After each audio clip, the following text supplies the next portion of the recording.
Bonjour et bienvenue au siège culturel du Defiant, où l'on taquine doucement le merveilleux, le terrible et le médiocre du monde de l'art. Cette semaine, nous concentrons notre monocle sur l'art numérique, qui gagne, qui perd, et qui plein de merde. Peut-être trouvez-vous en colère contre Kirby ou soutenez-vous Robness et son manifeste de trash. Peut-être voulez-vous simplement devenir riche. Ne vous y trompez pas. Il y a beaucoup à aimer et beaucoup à détester à propos de l'art numérique dans le monde de la blockchain. Mais il présente des questions. Et ça me trouble. Damn straight. This week, it's art. Let's pick it apart, put the horse before the cart. Think you're smart, take your eyes off the chart, and lead with your heart. Shall we start?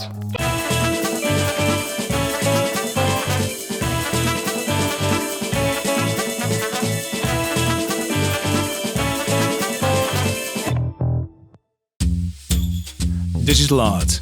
It's divisive, it's provocative, and now it's highly profitable. But can there really be art hiding behind something as meaningless as a simple QR code? Or is it a cruel experiment designed to teach us the meaning of greed? All of that coming up. Hello, it's art. And yes, I'm super excited to talk about this one because art is something that hits deeply home to things that I care about immensely, the value of creative endeavor. Now, advance warning, this is a huge topic and we are going to cover a lot of ground, like a lot. And we probably won't cover all of it, but anyway, suffice it to say that it's been quite a ride for the NFT space in the last month. There was the rise and immediate fall of Hughes, with its accompanying surge of social media outrage. There was the meteoric rise of meme with its promise of NFT farming and new experiments in art and technology. But the news that really connected with a lot of people was the auction of Robert Alice's Block 21 from his series Portraits of a Mind at Christie's on the 7th of October.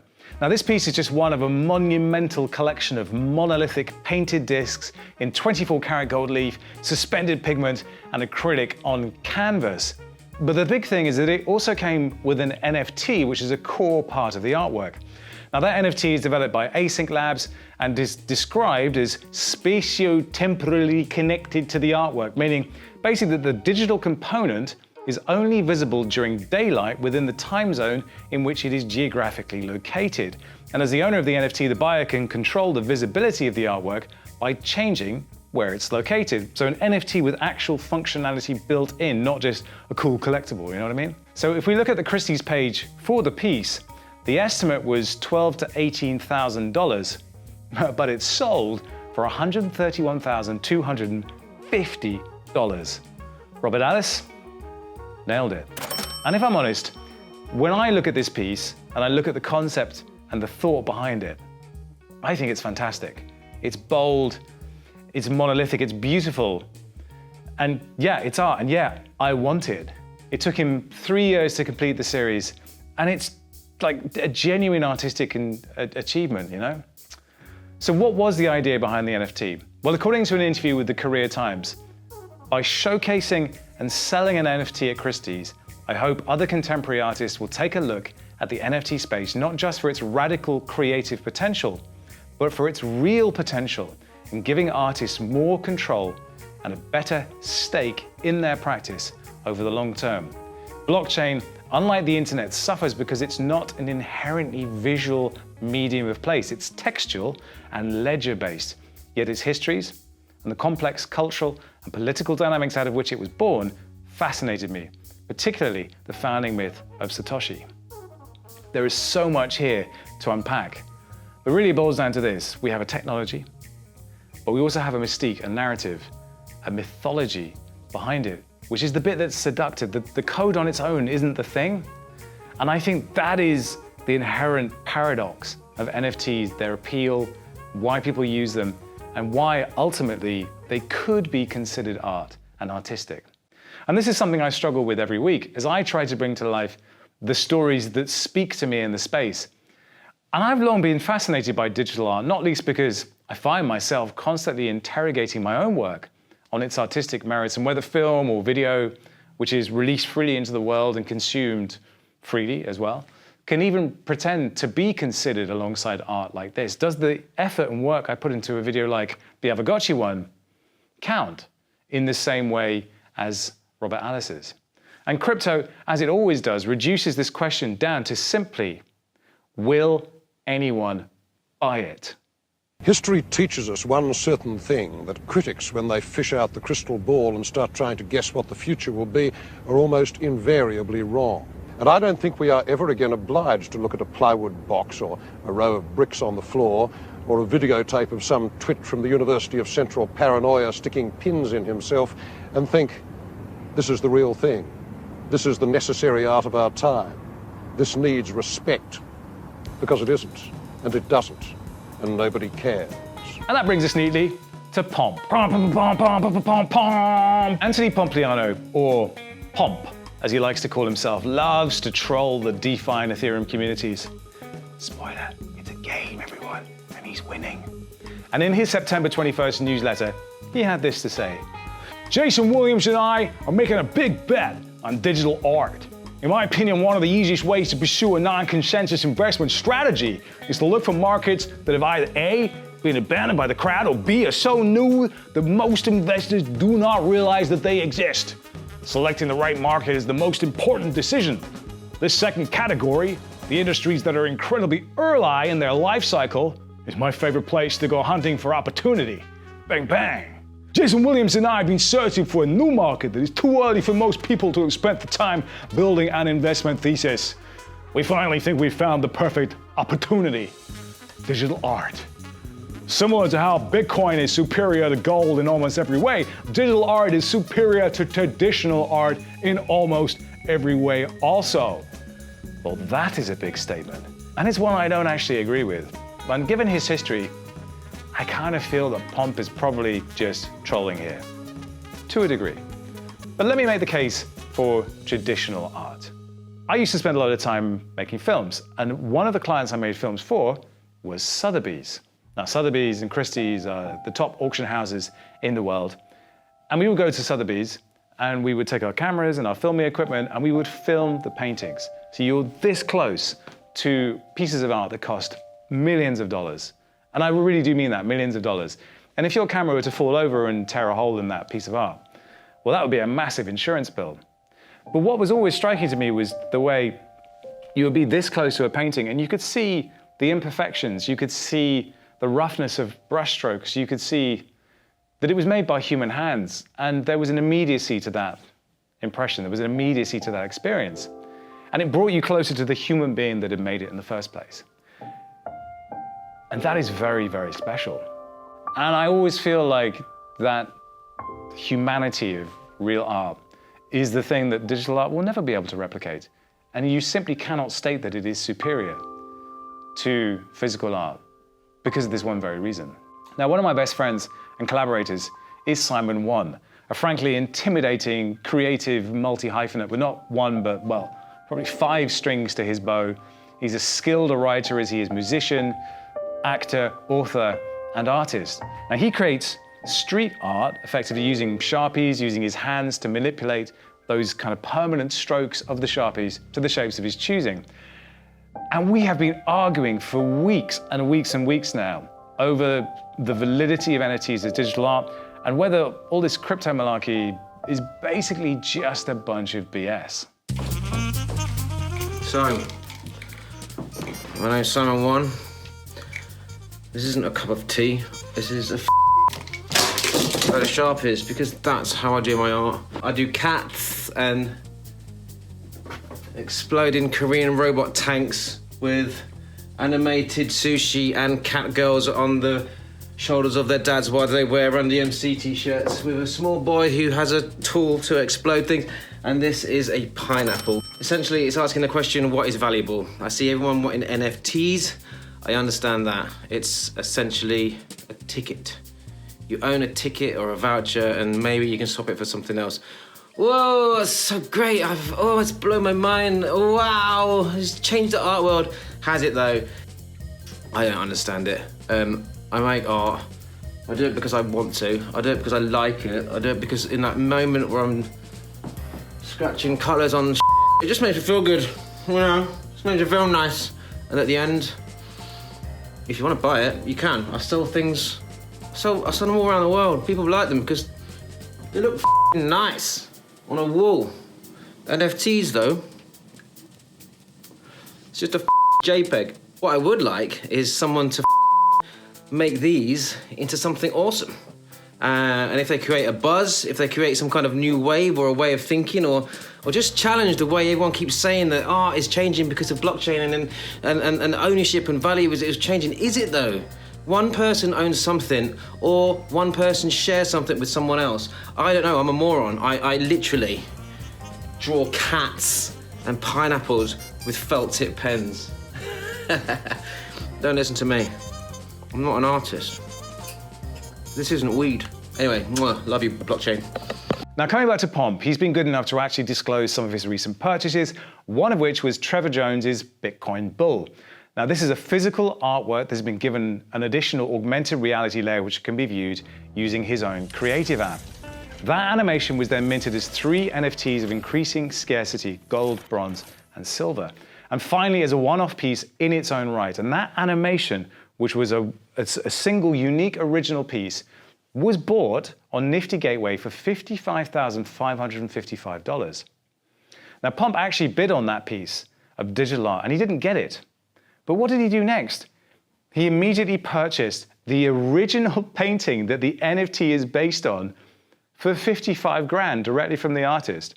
So this original artwork, with all its texture, with all its craftsmanship, was worth less than the animation that he pulled from it as a piece of digital art. Wow. Like, wow. Digital art is superior to traditional art in almost every way. Well, the headline here is that the animation was sold for more than the physical artwork. Not by much, granted, but it is a win for digital nonetheless, which kind of makes me sad.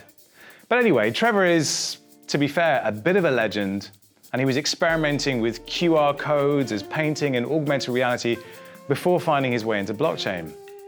And respect to him, because I personally think the work is great. But I guess the question is what it's always been. Art is really only worth what someone is prepared to pay for it, or it's only worth what it's worth to you. I don't know. I still don't know. Now, digital technology introduced the world to the idea of limitless facsimiles of objects that had previously had value primarily because of the energy expended in their manufacture. Let's think of music, for instance. The cost of printing a CD was X, but you could sell it for more just because it had this sort of digital quality that was greater than vinyl records or cassette tapes, which was a total illusion. Now, what NFTs do is they create an analog of physical scarcity, the next best thing, so to speak. Or if you're to believe Pomp, the better than previous thing, that's the new thing that's kind of better but worth $555 more. Now, that brings us on to one of my favorite projects, which is Meme. And we've covered Meme in depth in a previous film. But if you remember, their original proposition was to create experiments at the intersection of art and technology. The thing is, though, the art bit needs thought. It needs artists willing to commit to the platform. And they found one. Sven Eberwein. Sven uses Blender, which is a 3D CGI creation software, and Houdini to create these kind of cartoonish CGI simulations, which are really just designed to put a big smile on your face. Sven's first collection dropped on Meme recently, but there was one piece left over, which he wasn't really sure what to do with. The Pineapple Ponzi was the work I created initially for the pool, but then we decided to put only 4 works in the pool, and I had it half done already and it was sitting on my computer. And then I put up a poll in Twitter and asked people if I should auction it on Super Rare as the 5th and last work, and pretty much everybody said yes. E.T., the lead developer of Meme, he's seen that poll and he approached me asking if I wouldn't want to auction it on the Meme platform, and I said, well, is that possible? He said, not yet, but I'm writing like a mechanism for it and we can auction it one-on-one right there. So that's how it started. So the Meme team organized an auction and, well, check this out. 36 grand. Nailed it. Whenever something sells for a high price, you get a lot of fireballs and a lot of attention. People talk about it. We took a part of the profits and donated it to SheFi and back to the community. So that's cool because obviously the higher the selling price, the more we donate. But definitely the selling price, it's not everything. And definitely to me, it's not the most important aspect of it. And it should, sometimes it's a bit of a distraction, but right now it's important because it's the first time that we see NFTs selling for such a high price. So people, you just take it more serious if it sells for like considerable amount of money. So now that I'm having one of the higher priced NFTs, yeah, that definitely, it's makes me proud, makes me happy, it's good for the space. There's an important point here which is about curatorship and audience. And the meme audience is already geared up to be hungry for this kind of product. And it's a valuable community, and Sven was the first artist to really launch there. And all of this adds up to a heady recipe for success. But if you head to OpenSea or Rarible, you're confronted with a confusing jumble of collectibles, crap art, and let's be honest, scams. And Rarible and SuperRare both found themselves in the news recently for giving the boot to successful creators on their platform, albeit for very, very different reasons. And one of those was Robness, who is kind of what you might call a... He writes everything in caps, he's prolific, but he's also kind of fascinating. And Robness was kicked off SuperRare, which prides itself on curating an elevated level of artistic talent. And this was because he posted a trash GIF entitled 64-gallon toter. And that looks like this. Now this is a manipulated image of a 64-gallon trash can, and if you Google it, you will find it labeled as a bear-resistant, residential, heavy-duty, two-wheel trash can with attached bear-tight lid. A bear-resistant trash can, how crypto is that? Well, this definitely caused a hoo-ha. But I suspect it wasn't because of the trash can. According to John Crane, CEO of SuperRare, Robness had switched from tokenizing art that he created himself to art created by others, and he cites a Bitcoin logo and an Ethereum logo in there, and I don't know, again, are we getting down to this question of what is art? Now, as I said before, I've always been a fan of Warhol. I've always loved the disposable, mass-produced mentality of the factory, the way he produces art. And to be fair, the space that I'm in now is probably my attempt to create my own version of the factory. And Warhol's obsession with taking everyday pop culture constructs and elevating them to fine art really resonates with me. With Warhol, there was always this deep sense of irony. He was weird and effective, but you kind of knew he was trolling everyone at the same time. There was just a lot of humor there. What was the interest to you then in that Campbell soup tin? What gave you the idea of doing that? Oh, I used to eat it every day. I still do, so. I don't know, and Mr. Billy Boy, I think, has some too. Are you American, Mr. Billy Boy? No, from Mars, I think. Oh, Mars. So I was ready to dismiss Robness as just a loudmouth, probably on account of all the caps he uses, but if I look at his body of work, I think he was following a similar path in the digital space. And ultimately, this is a reawakening of the Dadaist movement, poking fun at the art establishment while asking the viewer to seriously contemplate how we appreciate art. Now, Robness, since being kicked off the platform, has launched a tokenized art experiment called Trash, built his own community around his own token. I mean, this is kind of a punk rock you to the current NFT art establishment. And good for him. It's not really my place to make a value judgment on the art itself, but the debate, and actually the way it was handled by both SuperRare and Robness, is a credit to both of them. And that credit is definitely not something that can be said about Blue Kirby.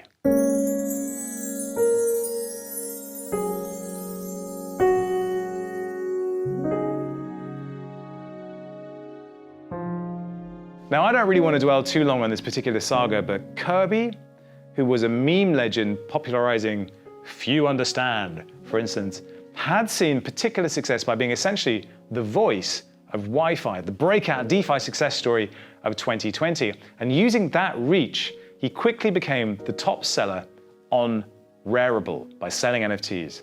But then the farming bubble deflated and Curbs moved to a new project called Off Blue, which obviously had its own token, Blue. And it didn't take long before the blue account had sold around 2,400 ETH, or a little under $1 million. $1 million. $1 million for NFTs. I'm going to say it again. $1 million for NFTs. And this was all despite there being little clue as to what this money would actually be used for. And then he disappeared and took the money with him. Or did he? You know, I don't know. And to be honest, I don't really care. All I need to know is written in the closure notice that he left on the Off Blue website. And it goes a little something like this. Yes, we were going to buy Banksy, cars, Warhols, and auction them on Off Blue. This would have created unimaginable hype for Off Blue and positioned the decentralized Sotheby's for long-term success. I should have communicated the game plan step by step in the manifesto, but I was afraid of the plans leaking and someone else beating us to it. I'm sure someone else will be following the playbook. It's a great one. Why bring digital artists to the blockchain when you can bring the living legends? I sat and thought about this for a long time because it's a cute shill. Decentralized Sotheby's kind of makes sense. And it feels like the little guy is closed out by the elite world of art, and decentralizing it is tantamount to democratizing it. But I have a big issue with that because art is the most democratic form of self-expression there is. Everyone at some point has sketched something, drawn something, been forced to use artistic abstraction to convey a point, even if it's just a game of Pictionary. So how does blockchain solve this? And how do I know that Kirby himself understands how to value a Banksy or a Warhol so as to create an investable position or pay the right price for the art? Surely the skill actually lies in identifying artists of promise and investing in them early. And living legends, well, Banksy and Kors, sure. But this guy, Warhol, well, he died in 1987. And there was another thing about this closure notice that bothered me. I went back to that Pomp newsletter, and within it, I found a sponsorship notice from Masterworks in the email. And it looks like this. Isn't it a coincidence that Kirby mentioned specifically Banksy and Kors out of all the artists that he could have mentioned? No, I don't think so. Now, Warhol reveled in mass-produced art and instantly disposable celebrity, and in Kirby, that's exactly what we have. And now he's gone. And Rarible's response to Kirby was thus. And that was that. Someone sold something on a platform designed to allow them to do exactly that, and then it turned out what they were selling maybe wasn't what it looked like it was, and all went poof. I have simply two words for you. Buyer beware. But I guess there should be some scrutiny on the platforms themselves and how they facilitate artists, how they police themselves. So I'm going to do what I do best and turn the camera on myself. Yes, I made some NFTs. And I made them from one of the videos on this channel where I get hit in the face with a banana. Is that art? Well, I ask you that. Now, I was going to sell them, and I was going to sell them on OpenSea and on Rarible, but you know what, it just didn't feel right. So I gave them away for free instead. And I'll tell you why. It's because I consider myself a filmmaker. I've never been comfortable with calling myself an artist because I don't consider what I do art. And you know what I learned making these NFTs? Yeah, it's really expensive, it's clunky, it's annoying. It's pretty much every experience you have on Ethereum these days. But fortunately, there's one platform that recognizes this and is making a move to do something about it. Nothing is perfect right now in the blockchain land. It is all extremely experimental, and we're all trying to figure out what is the best. For us, rewriting all of our contracts from Solidity to Rust is a big deal because WASM to us is much more powerful than the EVM. Why is that important for creators? It is really cheap right now, super cheap, and it allows us to do a lot more things than we could do within the Ethereum landscape. We can do protocol layer royalties. So there's one type of royalties where, like Super Rare has been doing for quite a while, where you sell your art and then someone else buys it later on, then you get a percentage of that cut. These kind of royalties are more of transaction royalties, where if you create something of value, let's say a gaming asset or a piece of art that people actually use back and forth and trade and move around, you can actually accrue 30% revenue from each of those transactions. And that to us is going to be pretty powerful. I come from a background where I've dealt with shares of stock and with credit card swiping. Basically, you swipe a credit card at Starbucks and we'll give you fractional shares of publicly traded stock as a reward. So I got to play with like the metal of the current financial system. Seeing how gross all of that is, and knowing that we can just get rid of all that and let entrepreneurs to directly interact with the settlement layer, meaning moving large sums of money from A to B without needing to interact with other companies, that's huge. So Caro and I, my co-founder, are driving from Berlin to Lisbon, Portugal right now, and we're actually audiobook listening to Snow Crash, and just what's going on in there with the metaverses, like crypto voxels. It's just so surreal with entries and passports and all these different angles. I'm more excited about just being able to explore NFTs as packages of these bits of data that we can basically create these ownership mingling goodness. We'll figure out how it goes. Now look, for all the excitement around NFTs and digital art, I still find myself coming back to one big question. Is it all actually just a bunch of... Right now, like a lot of people focus a lot on the crypto aspect of it and not so much on the art aspect of it, which at this point I think is fine because it's just so new to everybody, and it's hard to understand why those images and videos and all that stuff like has value. So crypto is sort of the explanation for it. I think in the long term, the art angle of it or the art aspect of it will become more dominant and important when everybody understood, yeah, like, I don't know, Bitcoin is real money and NFTs have real value. If that's not a debate anymore at all, people will focus only on the art. And so I find myself in a weird place now, because there's no doubt that there's artistic merit in the films I create. But if I am to call myself an artist, I would find it highly presumptuous and a little bit cringe, if I'm honest. And I guess I just have too much respect for the art of art itself.